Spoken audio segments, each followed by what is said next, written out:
اللہ تعالیٰ نے اپنی رحمت اور اپنے فضل سے بعض چیزوں کو خاص فرما لیا ہے، بعض راتوں کو، بعض دنوں کو، بعض گھڑیوں کو، بعض لوگوں کو اور بعض جگہوں کو مالک نے اپنے فضل سے درجات عطا فرما دیے۔ لیلۃ القدر کی رات 1000 مہینوں سے افضل رات ہے، ایک رات ہو کر۔ اللہ کی شان ہے، اس نے فضیلت عطا فرما دی۔ جمعے کا دن ایک دن ہی ہے لیکن سید الایام ہے، تمام دنوں کا سردار ہے۔ وہ بھی دن ہی ہوتے ہیں، ان میں بھی صبح ہوتی ہے، ان میں بھی شام ہوتی ہے، ان میں بھی دوپہر ہوتی ہے، نمازوں کا وقت بھی وہی ہوتا ہے، اس میں بھی نیند آتی ہے، اس میں بھی بھوک لگتی ہے، اس میں بھی لوگ سوتے جاگتے ہیں، لیکن کہا جاتا ہے یہ رمضان کے دن ہے اور اس میں تم ایک نیکی کرو گے تو اللہ 70 گنا اجر عطا فرمائے گا۔ تو اللہ کی شان ہے۔ اسی طرح بعض جگہیں ہیں، آپ گھر میں اکیلے نماز پڑھیں تو ایک نماز کا ثواب ہے، مسجد آ جائیں باجماعت پڑھیں، جگہ بدل گئی 27 نمازوں کا ثواب دیا جائے گا۔ اللہ نے اپنی رحمت سے فضیلت عطا کر دی۔ اسی طرح مالک کریم نے مدینہ منورہ کو شان عطا فرمائی اور مکہ مکرمہ کو شان عطا فرمائی۔ اس کی رحمت ہے، اس کا فضل ہے کہ اس نے حرمین طیبین کو فضیلتوں، عظمتوں، رفعتوں، بلندیوں سے مالا مال فرمایا۔ فرمایا لا اقسم بہذا البلد، محبوب مجھے اس شہر کی قسم ہو۔ کیوں قسم ہو؟ کہ وَأَنْتَ حِلٌّ بِهَذَا الْبَلَدِ، محبوب آپ جو اس میں تشریف فرما۔ اللہ تعالیٰ نے مکہ مکرمہ کی، مدینہ طیبہ کی قسمیں قرآن مجید کے اندر بیان فرمائی۔ نبی پاک صلی اللہ تعالیٰ علیہ وسلم نے ان مقدس مقامات کی فضیلت بیان فرمائی۔ جگہ جگہ پہ قرآن و سنت کے اندر ان مقامات کی رفعتوں، بلندیوں، شانوں کا بیان ہوا۔ فرمایا پہلا گھر جو ہم نے لوگوں کے لیے بنایا وہ مکے میں ہے اور بڑا برکت والا گھر ہے۔ تو اللہ تعالیٰ نے اس گھر کو، بیت اللہ شریف کو عظمتیں عطا فرمائیں۔ اس کی تعمیر کا ذکر ارشاد فرمایا وَإِذْ يَرْفَعُ إِبْرَاهِيمُ الْقَوَاعِدَ مِنَ الْبَيْتِ وَإِسْمَاعِيلُ، فرمایا وہ وقت بھی یاد کریں جب ابراہیم اور اسماعیل اس گھر کی بنیادیں بلند کر رہے تھے اور ساتھ کہہ رہے تھے ربنا تقبل منا، اے اللہ اس خدمت کو ہم سے قبول فرما لے۔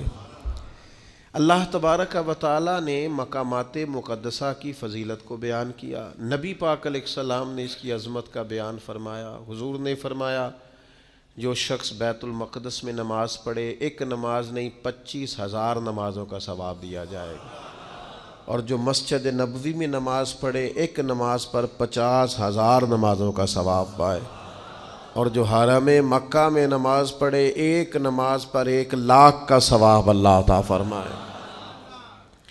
اللہ تعالیٰ نے پھر یہ بھی کرم کیا کہ مسلمانوں کے دلوں میں مکے اور مدینے کی محبت کو پیدا فرمایا۔ چھوٹے چھوٹے بچے، عمر رسیدہ بزرگ، ضعیف العمر لوگ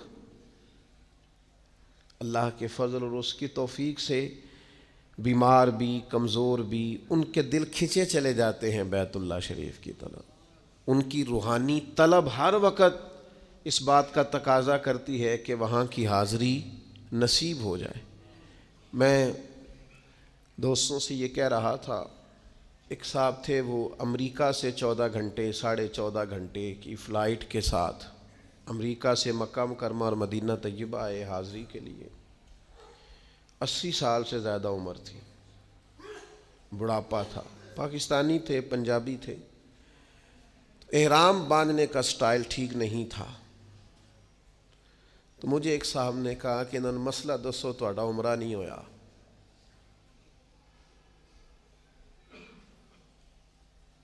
میں نے کہا یار ہو سکتا ہے ساری کتابیں بھی یہی کہتی ہوں جو آپ کہہ رہے ہیں، پر 80 سال کے بڑھاپے میں 14.5 گھنٹے مسلسل بیٹھ کر اتنی مشقت سہ کے جس کو کریم نے اپنے گھر بلایا ہے، مجھے مشکل لگتا ہے اسے کہہ دوں کہ تیرا عمرہ نہیں ہوا۔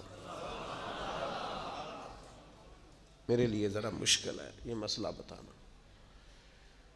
میں یہ بتا سکتا ہوں کہ یہ جو آپ نے احرام باندھا ہے اور یہ جو آپ نے کچھ کیا ہے معاملہ، اس میں یہ والی چیز درست نہیں ہے، پر میں یہ لفظ کہوں کہ تیرا عمر میں کہوں، میرے بس کی بات نہیں ہے۔ حضرت فضیل ابن عیاض فرماتے ہیں وہ بلاتا ہی اسے ہے جس کا اس نے قبول فرمانا ہوتا ہے۔ یہ اس کی شان کریمی نہیں ہے کہ کسی کو گھر بلا کے بھی کہے کہ جا میں تجھے خالی بھیجتا ہوں، وہ بلایا جو تو ذوق، شوق، درد اللہ نے دلوں میں پیدا کر دیا، طبیعتیں کھچی چلی جاتی، اور پھر محنت کی ہے امت کے علماء نے، شعراء نے، بہت خوبصورت کلام اس پر کہا گیا، واعظ و نصیحت ہوئی، خوشگلو نعت خوانوں نے نعتیں پڑھی، لوگوں کو مائل کیا مکے اور مدینے کی طرف۔ لیکن اب جب لوگ مائل ہو گئے ہیں، کثرت سے حاضری دینے لگ گئے ہیں، اب ہم نے تنقید شروع کر دی ہے، اور پھر تنقید بڑی انوکھی ہے۔ کوئی بار بار جائے تو اس کے پاس پیسے بہت ہیں، اور میں بار بار جاؤں تو مجھے بلاوا آتا ہے۔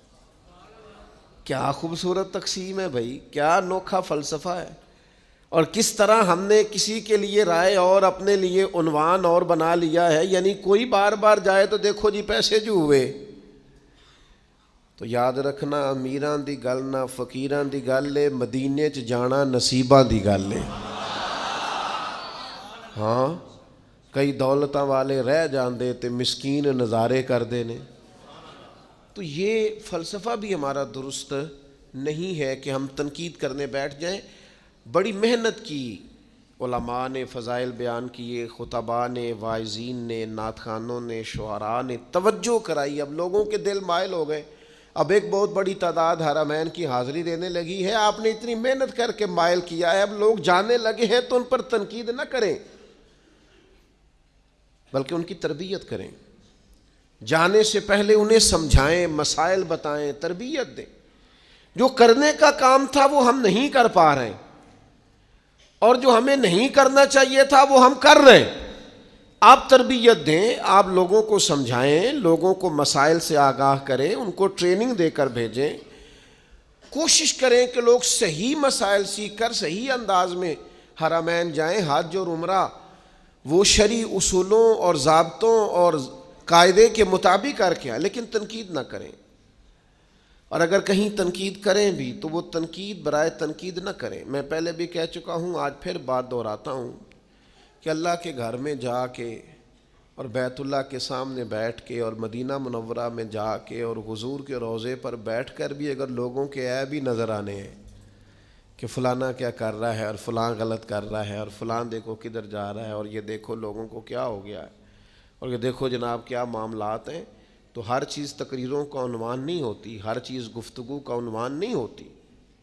یہ کریم کا کرم ہے کہ لب واہ ہیں، آنکھیں بند ہیں، پھیلی ہیں جھولیاں، کتنی مزے کی بھیک تیرے پاک در کی ہے، اور روزے دے دوالے نے غلاماں دیاں ٹولیاں، ایک پیا سن دے کروڑاں دیاں بولیاں۔ آپ آزاد کریں لوگوں کو، تنقید نہیں کریں۔ تیسری گزارش آپ حضرات کی خدمت میں نے یہ عرض کرنی ہے، یہ ضروری نہیں ہے کہ ہر بندے کا ہر سال پھیرا لگے۔ صلاح الدین ایوبی جیسے دلیر ایک دفعہ بھی نہیں جا سکے۔ بڑی تعداد ہے علماء کی، مشائخ کی، بزرگوں کی، نہیں جا سکی۔ اور کون کہتا ہے وہ رہتے ہیں فقط مدینے میں، وہ تو رہتے ہیں اپنے عاشقوں کے سینے میں۔ یہ ہو جاتا ہے، اور کبھی کبھی نئی اسباب پیدا ہوتے جانے کے۔ نبی کریم علیہ السلام خود تشریف لے گئے، احرام باندھ کر حدیبیہ تک گئے حضور، اور کفار نے کہا نہیں جانے دیں گے۔ 1400-1500 صحابہ بندے ہوئے احرام کھول کر واپس لوٹ آئے، اور حضور نے فرمایا اللہ اسباب بنائے گا، انشاءاللہ دوبارہ جائیں گے۔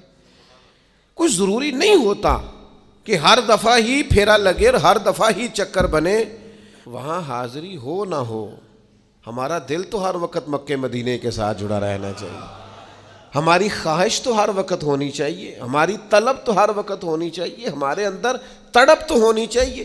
وہ جو حدیث پاک میں فرمایا قیامت والے دن کچھ لوگوں نے حج نہیں کیا ہوگا، اس کی برکت سے ہی اللہ تعالیٰ انہیں جنت عطا کرے گا۔ کیا نہیں ہے پر اب فرمائے گا جاؤ تمہیں حج کی برکت سے جنت دی، تو وہ عرض کریں گے مالک ہم تو جا ہی نہیں سکے۔ تو اللہ فرمائے گا جب حاجی جاتے تھے دل تو تڑپتا تھا نا، دل تڑپتا تھا نا، تو اس تڑپ پر ہی تمہیں اجر دے دیا۔ تو یاد رکھنے کی بات یہ ہے کہ وہاں کا پیار اپنے سینے میں پیدا کیا جائے، محبت پیدا کی جائے اور دعا مانگی جائے۔ لیکن یہ کہ اگر کسی کی ہر روز حاضری نہیں ہوتی، ہر سال حاضری نہیں ہوتی تو کوئی حرج والی بات ہے، یہ تو اسباب ہے۔ وہ ایک ہمارے بزرگ تھے، کسی وجہ سے انہیں بین کر دیا گیا کہ وہ نہیں جا سکتے، بعض معاملات سیاسی ہوتے ہیں، بعض اور چیزیں ہوتی ہیں، تو امت میں اب اختلافات ہو جو گئے تو انہیں بین کر دیا گیا۔ اب یہ لوگ اس کو بھی بڑا مسئلہ بنا لیتے ہیں، دیکھو جی فلانے کو جانے نہیں دیا جاتا۔ تو میں کہتا ہوں اللہ کے بندے، وہاں تو حضور کو بھی نہیں ایک دفعہ جانے دیا گیا تھا، تو معاذ اللہ یہ نا قبول ہونے کی علامت ہے؟ کوئی کیسی بات کرتے ہیں لوگ، نہیں جانے دیا تھا، مکے والوں نے کہا نہیں آنے دیتے آپ کو، سرکار واپس لوٹ آئے تھے صحابہ سمیت۔ تو اتنا شدت نہیں کریں آپ، تو بعض سیاسی معاملات ہوتے ہیں اور بعض دفعہ پالیسی ہوتی ہے بعض لوگوں کی، آپ بہت سارا ممالک آپ کو ویزا بھی جاری کرتے ہیں، لیکن جب آپ کی انٹری ہونے لگتی ہے پوچھ لیجئے گا دوستوں سے، وہ جاری کیے ہوئے ویزے پر بندے کو واپس بھیج دیتے ہیں، کہتے جاؤ۔ تو ایک بزرگ تھے کوئی، ان پر بین ہو گیا، مکے مدینے نہیں جا سکتے۔ تو بعض لوگ بال کی کھال اتارنے کے عادی ہوتے ہیں، تو کچھ صحافی نے انہیں پوچھ لیا کہ مولانا سنا ہے آپ پر پابندی ہے؟ تو انہوں نے کہا یار سیاسی معاملہ حل ہو جائے گا۔ پھر کہا نہیں آپ تو بڑے عاشق رسول ہے تو آپ پر بھی پابندی ہے۔ کہا یار سیاسی مسئلہ ہے تمہیں، کہا جناب آپ پر حضور کے پاس جانے پر پابندی ہے؟ تو مولانا بول پڑے، کہنے لگے چل پھر اگر تو نہیں نہ بعد آتا تو میرے ہی وہاں جانے پر پابندی ہے، حضور کے پاکستان آنے پر تو کوئی پابندی نہیں ہے۔ تو اس لیے کچھ چیزیں ایسی ہیں جس پر ہمیں متوجہ ہونے کی ضرورت ہے، کچھ چیزیں ایسی ہیں جس پر ہمیں غور کرنے کی حاجت ہے۔ بعض لوگ جو ان کی طبیعت چاہتی ہے سو کہہ دیتے ہیں۔ تو مکہ شریف کا اور مدینہ منورہ کا میں الحمدللہ حاضر تھا، میری مجبوری ہے، اب میں سب کو بتا کے نہیں جا سکتا۔ ایک تو جیسے جیسے پیار کرنے والے بڑھتے ہیں آزمائشیں بھی بڑھ جاتی ہیں، میرے لیے کچھ مشکل ہوتا ہے، پھر میں یہ کوئی اتفاقیہ بات ہے کہ کچھ 4 ویڈیوز میری لوگ دیکھ لیتے ہیں ادھر ادھر، تو جو بندہ کیمروں کے اندر آ جاتا ہے وہ پھر بعض اوقات عام دنیا میں مشکل ہو جاتا ہے اس کا گھومنا، ہمارے لیے بھی کچھ مشکلات زیادہ بڑھ گئی ہیں۔ تو ویسے بھی آپ کو پتہ ہے اب اور کسی کو کچھ آتا ہو نہ آتا ہو، فوٹو کھینچنی تو سب کو آتی ہے نا، سٹیٹس لگانا تو سب کو آتا ہے نا، اور خیر سے آئی ڈی چلانی تو سب کو آتی ہے نا، اور اب تو لوگ اور کوئی کام کرے نہ کرے یہ ذرا تھوڑا پابندی سے کرتے ہیں۔ تو میری اپنی ایک طبیعت ہے، میں اپنے سٹائل سے حاضری دیتا ہوں، خاموشی سے چلا جاتا ہوں، جتنی توفیق ہوتی ہے حاضری ہو جاتی ہے، واپس آ جاتے ہیں۔ میں آپ کو اپنے بارے میں یہ بڑی ذمہ داری سے بتاتا ہوں، انسان کوشش بھی کرتا ہے، منصوبہ بھی بناتا ہے، پلاننگ بھی ہوتی ہے، جد و جہد بھی ہوتی ہے، لیکن مجھے پہلی دفعہ میں حاضری دینے جا رہا تھا تو مجھے میری اماں جی نے ایک بات کی تھی جو میری روح تک اتر گئی۔ میں کچھ پریشان تھا، میں نے ان سے کہا اماں جی تسی ایتھے ہو تے میں چلاں تے کوئی، تو کہنے لگے پتر کیویں دی گل کرنا ہے بھولا، ساری عمر تینوں پڑھ کے بھی سمجھ نہیں آئی، اتنے پریشان نہیں جائیدا، جنوں بلائے جدوں بلائے ادوں اسباب بھی پیدا ہو جاندے ہیں۔ تو بات میری بڑی سمجھ میں آئی، آج تک سوچتا ہوں، کئی حاضریاں ہو چکی ہیں، جب وہاں سے بلاوا آتا ہے تو پتہ ہی نہیں چلتا، کچھ کی ہم تیاری نہیں بھی کرا رہے ہوتے ان کی بھی تیاری ہو جاتی، کچھ کا پروگرام نہیں ہوتا ان کا بھی پروگرام جب بلایا سرکار نے تو اسباب پیدا ہو ہی جاتے۔ تو اس لیے یہ خالصتاً اللہ تبارک و تعالیٰ کی حکمت پر اور اس کی مرضی پر اس کا انحصار ہوتا ہے، اس کی مرضی پر اس کا انحصار ہوتا ہے۔ تو یاد رکھنے کا مقام یہ ہے کہ ہم ذوق پیدا کریں۔ ایک قبیلہ تھا مدینہ منورہ میں، بس وہ ایک سادے سے شاعر تھے، ان کی بات بڑی خوبصورت ہے، وہ کہتے ہیں صرف اتنی سمجھ آ جائے نا مکے مدینے جانے والوں کو کہ ہم بھلا کھڑے کہاں پہ ہیں، ویسے روب طاری ہو جائے، صرف پتہ چل جائے نا۔ اس نے کہا تھا زائر کوے جنا آہستہ چل، بس یہ دیکھ تو آیا ہے کہاں، بس اور چھوڑ ساری بات، یہ دیکھ آیا۔ آپ یقین کریں یہ جو تبصرے ہوتے ہیں نا، ہوٹل یہاں ہونا چاہیے تو ہوٹل وہاں ہونا چاہیے تو کھانا یہ ہونا چاہیے تو کھانا، یہ کبھی سمجھ آ جائے نا آئے کہاں ہے، سمجھ آ جائے کہ دیکھ آیا ہے کہاں، آہستہ اسے سمجھ آ جائے نا۔ اللہ حضرت فرماتے ہیں کہ حرم کی زمین اور قدم رکھ کے چلنا، ارے سر کا موقع ہے او جانے والے، اگر خالی پتہ چل جائے کہ بندہ کھڑا کہاں ہے تو اسے تو 3 دن روٹی نہ بھی ملے نا تو پھر بھی اس کا مکے مدینے میں صحیح گزارا ہو، فٹ پاتھ پہ بھی سونا پڑے تو پھر بھی مکے مدینے میں گزارا ٹھیک ہو۔ او جی ہمارا ہوٹل بڑا دور ہے، تو میں نے کہا میں نے تو حدیث میں کچھ اور پڑھا ہے۔ نبی کریم صلی اللہ علیہ وسلم کی خدمت میں ایک قبیلے والوں نے عرض کیا تھا، یا رسول اللہ صلی اللہ علیہ وسلم ہمارے گھر مسجد نبوی شریف سے ذرا دور ہے، تو مدینہ مسجد نبوی کے قریب قریب کچھ گھر مل رہے ہیں، ہم سوچ رہے ہیں وہ چھوڑ کے یہاں نہ آ جائیں، ذرا مسجد کی قربت مل جائے گی۔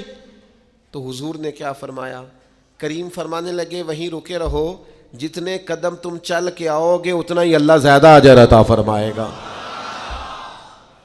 تو ٹھیک ہے جناب، آپ کو اللہ تعالیٰ نے وسعت دی ہے، آپ بالکل قریب حرم کے رہیں، بات اچھی ہے، لیکن یہ فلسفہ بھی تو سمجھے نا، جنہیں حضور نے فرمایا زیادہ چل کے آؤ گے اجر بھی زیادہ ملے گا، تو ان لوگوں کا بھی تو آپ اندازہ دیکھیے نا، پھر حضور نے تاکید کیا فرمائی، نبی پاک علیہ السلام نے تعلیم کیا ارشاد فرمائی۔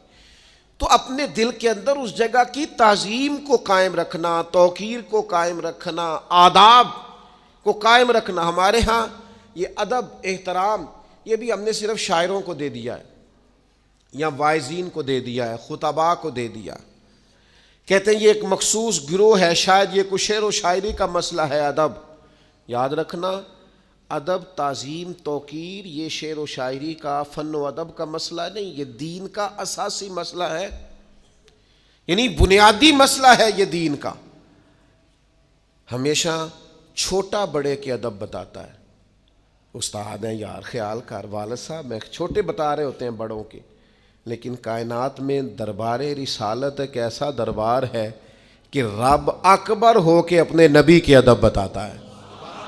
لا ترفعوا اصواتکم فوق صوت النبی، خبردار اپنی آوازیں میرے نبی کی آواز سے اونچی نہ کرنا، رب ادب بتاتا ہے۔ جب بھی کوئی نیا شخص مدینہ طیبہ میں آتا، جناب سیدنا صدیق اکبر رضی اللہ تعالیٰ عنہ اسے پکڑتے کونے میں لے جاتے، پہلے حضور کا ادب بتاتے، تعظیم بتاتے، اس طرح کر کے بات کرنا یہ دربار رسالت ہے۔ نفس گم کردہ می آیت جنید و بایزیدی جا، یہاں تو جنید بغدادی اور بایزید بستامی آتے ہیں تو سانس اونچا نہیں لیتے، سانس اونچا، سانسوں کی بھی آواز ہوتی ہے نا، سانسوں کی آواز، سانسوں کا شور بھی درست۔ مسجد نبوی شریف میں خوش عقیدہ امام تھے، 40 سال حضور کے مصلی پہ کھڑے ہو کے نماز پڑھائی ہے، لیکن کہتے ہیں 40 سالوں میں میں نے مسجد نبوی میں 40 سال امامت کی، اللہ ان کے درجے بلند کرے، کہتے ایک دفعہ بھی کسی کا نام لے کے آواز نہیں دی، 40 سال امام رہا ہوں، پھر بھی کسی کو بلایا تو اشارہ کر کے بلایا، اور کان میں بات کی ہے، میں نے اپنی آواز سوائے قرآن مجید پڑھنے کے نماز کے اندر کبھی اونچی، اس لیے کہ نفس گم کردہ می آیت جنید و با یزیدی جا۔ اپنی کچھ لوگ بڑی دلیری بتاتے ہیں، او جی میں نہیں آیت کی ڈریا، میں 12 ربیع الاول تے اتھے مارے نے نعرے اچھی درود پڑھے، او بھائی وہاں تو اونچا پڑھنا ہی نہیں تھا، یہ آپ بہادری بتا رہے ہیں، تو نادانی ہو گئی آپ سے۔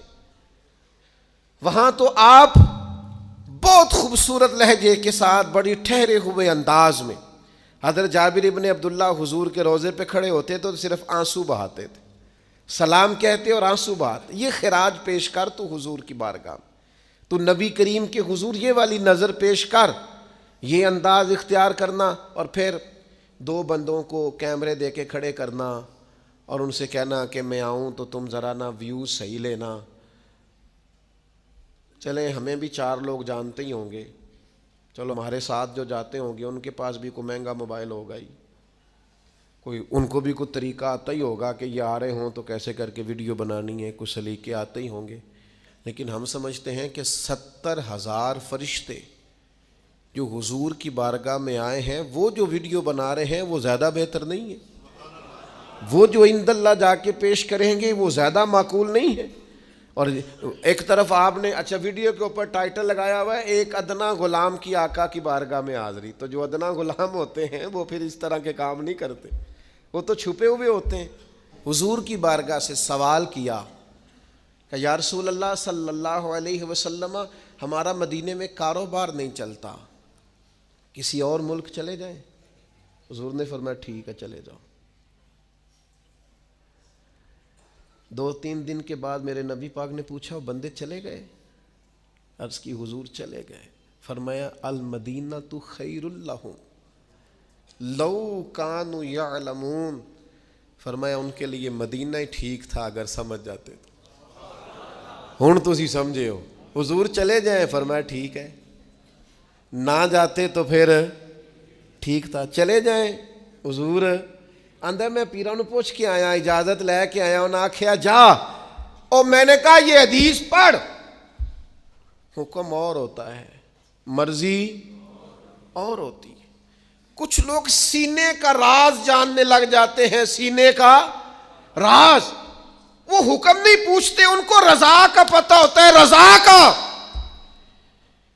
صحابہ کرام سارے انہیں پوچھنا پڑتا تھا، لیکن جناب صدیق اکبر کو مصطفیٰ کی رضا کا پتہ چل گیا تھا، انہیں مرضی کا پتہ تھا کہ حضور کی رضا کیا ہے، رضا میں راضی رہنا سیکھیں۔ انہوں نے اجازت مانگی مدینہ چھوڑ دیں، حکم یہی ہے کہ ٹھیک ہے چلے جاؤ، لیکن مرضی حضور کی یہ ہے کہ کوئی مدینے سے جائے۔ ایک بزرگ ایک دفعہ مدینے میں ملے تو وہ کہنے لگے میں کبھی مدینہ چھوڑ کے جا ہی نہیں سکتا، میں مر جاؤں مدینہ چھوڑ کے جاؤں، لیکن میں جب حضور کے روضے پر الوداعی سلام عرض کرنے جاتا ہوں تو جا کے عرض کرتا ہوں یا رسول اللہ وہ جو آپ نے میرے ذمہ داریاں نہیں لگائیں، میں وہ ذمہ داریوں کے لیے جا رہا ہوں ورنہ کبھی نہ جاتا، اور میرے ذمہ جو ڈیوٹیاں نہیں، حقوق نہیں وابستہ ہو گئے، میں وہ ڈیوٹیاں نہ ہوں تو میں کبھی نہ جاؤں، چھوڑ کے نہ جاؤں۔ میں تو وہ ذمہ داریاں، وہ ذمہ داری ہی تھی نا جو جناب انس بن مالک کو بصرہ لے آئی تھی، حضرت بلال حبشی کو شام لے آئی تھی، حضرت ابو ایوب انصاری کو ترکی لے آئی، اور حسین ابن علی کو کربلا میں لے آئی۔ وہ ذمہ داری تھی، حقوق تھے، وہ حقوق انہوں نے ادا کرنے تھے۔ میں بات سمیٹنے کی طرف آ رہا ہوں تو کہنے لگے کبھی چھوڑ کے نہ جائیں، جاتے کیوں ہیں؟ کہ ہمارے ذمہ داریاں۔ دوستو حضور کے شہر پاک کی برکت دیکھو، نبی کریم نے خود بیان فرمایا یمن فتح ہوگا تو کچھ لوگ وہاں چلے جائیں گے، شام فتح ہوگا تو کچھ لوگ وہاں چلے جائیں گے، لیکن فرمایا ان کے لیے مدینہ ہی بہتر ہے اگر بات سمجھ جائیں۔ نبی پاک صلی اللہ علیہ وسلم نے بار بار بہانوں سے، بار بار دلیلوں سے، بار بار ترغیبات سے لوگوں کو مائل کیا۔ فرمایا اگر کوئی میرے مدینے میں آئے اور پھر اسے کوئی تکلیف پہنچے، اس پر صبر کرے، میرا وعدہ ہے میں اس کی سفارش کروں گا۔ بھول جایا کریں وہاں حرم جا کے کیا کیا تھا ایجنٹ نے، اور کیا ہوا یہاں، اور کیا بنا گاڑی والے کے ساتھ، اور کیا ہوا ہوٹل والے کے ساتھ۔ فرمایا تو یہاں آ کے تکلیف پر صبر کر، تیرے نبی تیرے سفارشی بن جائیں گے۔ یہاں آ کر صبر کرے اور پھر وہاں جائیں تو حضور کے جلووں میں گم ہو جائیں۔ گلی گلی میری یاد بچھی ہے پیارے، رستہ دیکھ کے چل، جگہ جہاں وہاں خوشبو ہے حضور کے پسینہ نور کی، رخ جیسے آئینے میں مصور جڑا ہوا، اور ماتھے کی ہر لکیر پر قرآن لکھا ہوا، پھر بھی اس کی شان کے شایاں نہ کہہ سکا، میں بندہ تھا اس لیے کوئی قرآن نہ کہہ سکا، پھر بھی اس کی شان کے شایاں نہ کہہ سکا۔ دوست یاد رکھنا، جلووں میں گم رہے، اسے ہوش ہی نہ آئے آنے تک، لوٹنے تک، پتہ ہی بعد میں چلے ہو یہ تو جانے کا وقت ہو گیا، لیکن خوش گپیاں لگانا اور اپنے وقت کو ضائع کرنا اور دیگر جگہوں پہ اپنے ذہن کو لڑانا یہ درست نہیں ہے۔ خبروں پہ تبصرہ بھی پاکستان آ کے کریں گے، بڑا ٹائم ہے تبصرے کرنے کے لیے، وہاں زیادہ کیفیت یہ رہے۔ اور پھر نبی کریم صلی اللہ تعالیٰ علیہ وسلم نے فرمایا جس سے ہو سکے مدینے میں مرے، مر ہی گیا جو مدینے میں، فرمایا جس سے ہو سکے مدینے میں مرے، جو یہاں انتقال کر گیا میں قیامت میں اس کا بھی سفارشی بنوں گا۔ سب سے پہلے حضور جنت البقیع والوں کی سفارش کریں گے۔ تو بھائیوں، ان جگہوں کے بارے میں اپنے دلوں میں محبت کا ہونا ضروری ہے، جذبات کا ہونا، ایک نہ خاص قسم کا شوق ہو۔ میں دیکھتا ہوں کہ جب سے سفری سہولیات پیدا ہوئی ہیں اور لوگوں کی جیبوں میں وسعت ہوئی، پھر بھی اللہ ہی کی توفیق سے لوگ وہاں جاتے ہیں، تو بعض لوگ ایسے ہیں جن کی قلبی کیفیت محسوس ہوتا ہے، اللہ تعالیٰ مجھے معاف کرے، کہ وہ نہیں رہی جو ہونی چاہیے۔ آپ ذہن بنائیں کسی کے بارے میں۔ مجھے کچھ لوگوں نے کیمروں کے پیچھے دیکھا ہوتا ہے نا، تو بعضوں کا سامنے دیکھ لیتے ہیں تو وہ برداشت ہی نہیں ہوتا۔ دو ایک لوگوں کو میں نے دیکھا رو ہی پڑے، کہنے لگے اتنے سالوں سے دیکھ رہے تھے۔